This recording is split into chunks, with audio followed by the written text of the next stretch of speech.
Hi guys, it's Rachel with WTI and I want to talk about these beautiful handles that I have. I just have one here right now. I'm redoing my basement.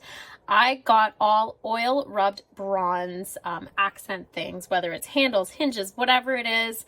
I love this color. This comes in different colors. You can also get different amounts. I just grabbed 5 because I don't really need a whole lot of handles downstairs at the moment, but this is my electrical panel door. I just needed a new hinge on it, so you just have to measure whether or not. This one here I got, it is 3¼ inch, but I did have to make a new hole just for it to be able to fit because I bought bigger than I wanted.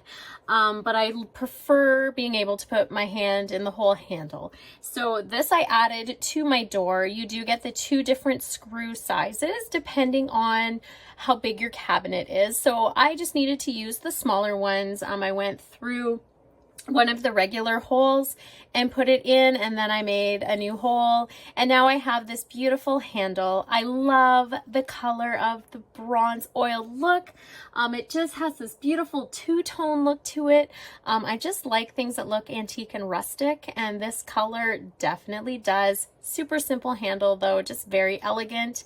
Made my basement look amazing. That's just my point of view.